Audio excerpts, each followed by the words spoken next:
আমার মেয়েকে আমি লক্ষ্মী সাজিয়ে বরণ করে ঘরে তুলেছিলাম। তার জন্য আমাকে একঘর লোকের মধ্যে অনেক অপমান সহ্য করতে হয়েছিল। বলা হয়েছিল আমি কি ধরনের ভিডিও বানাই, দেখেছেন আপনারাও কি ধরনের ভিডিও বানাই মেয়েকে নিয়ে, বিজনেস করছে মেয়েকে নিয়ে, এরকম কথাও কিন্তু একটা সময় আমাকে শুনতে হয়েছে। আর সেই গল্পই আপনাদের সামনে করব। নমস্কার সকলকে, কোজাগরি লক্ষ্মী পুজোর অনেক অনেক শুভেচ্ছা রইল সকলের জন্য। আমার ভিডিওতে সবাইকে অনেক অনেক স্বাগত জানিয়ে আজকের ভিডিওটি শুরু করছি। আমি যেভাবে এবার লক্ষ্মী পুজো করলাম, এই লক্ষ্মীনারায়ণের একটা ছবি রেখেছি, মা লক্ষ্মীর একটা মূর্তি নিয়ে এসেছি, অনেক বেছে নিয়ে এসেছি, আর তার পাশে রয়েছে আমার পেতলের লক্ষ্মী। আর মেয়ের গয়নাগাটি দিয়েই আমার মা লক্ষ্মীকে আমি সাজিয়ে তুলছি। আর এদিকে এখন আমি জলঘরটা সাজিয়ে তুলছি।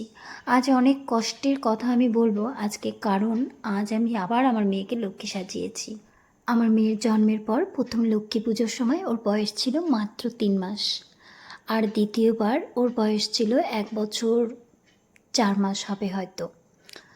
সে বছরও আমি ওকে লক্ষ্মী সাজিয়ে আমি কিন্তু পুজো করেছিলাম। সেটা হয়তো ভিডিও করা হয়নি, কিন্তু তৃতীয়বার আমি যখন ভিডিও করেছিলাম তখন মোটামুটি সোশ্যাল মিডিয়ায় অনেকেই ভিডিও করতো, আর আমি ভিডিও না করেই আগে থেকেই কিন্তু এই পুজোটা করতাম। আমি মনে করি আমার মেয়ে আমার কাছে লক্ষ্মী। এবার কারণগুলো বলি। আমার মেয়ে যখন পেটে 5 মাস, ঠিক সেই সময় আমার ব্যালকনিতে একটা লক্ষ্মী প্যাঁচা এসে বসেছিল। তখনই মনে হয়েছিল আমার হয়তো মেয়ে হবে। আমি খুব চাইতাম আমার ছেলে হোক, কারণ আমার বাবাকে হারিয়েছিলাম। বাবাকে হারানোর পর মনে করতাম বাবাই হয়তো আসবে।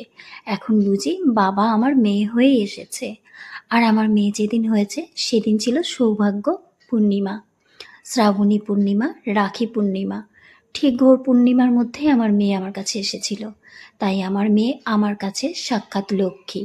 তাই আমি প্রত্যেক বছরই লক্ষ্মী পুজোর দিন আমার মেয়েকে লক্ষ্মী সাজিয়ে পুজো করার চেষ্টা করিও। আর এটাই ছিল আমার ভুল। আমার মেয়েকে আমি কেন লক্ষ্মী সাজিয়ে ওইভাবে বরণ করে ঘরে তুললাম, এটা নাকি খুব বাজে একটা ভিডিও। আমি এটা কি বার্তা দিচ্ছি, মেয়ে আমার কথা বলতে পারে না, এরকম কথা আমাকে শুনতে হয়েছিল। আর এই কথাগুলো আমি হয়তো ভুলে গেলেও আমাকে কিছু মানুষ ভুলতে দেবে না। সবসময় অনেকেই খুঁচিয়ে দেয়, আর ঠিক কষ্টটা তখনই আসে। আজ যখন মেয়েকে লক্ষ্মী সাজিয়ে আজ আবার যখন ওকে বরণ করছিলাম, আর আমার মেয়েকে লক্ষ্মী সাজানোর পর ঠিক মা লক্ষ্মীকে যেই আসনে পেতেছি তার পাশে গিয়ে চেয়ারটা নিয়ে নিজেই বসেছে। ওকে বলতে হয়নি, তাই ওকে এইভাবেই আমি আবার বরণ করে পুজো করে নিলাম। যে যাই বলুক না কেন, আমার মেয়ে আমার কাছে লক্ষ্মী, আর আমি সারা জীবন এইভাবেই যতদিন বাঁচবো ততদিন করে যাব। হ্যাঁ, আমার মেয়ে যতদিন আমার সাথে সাথ দেবে।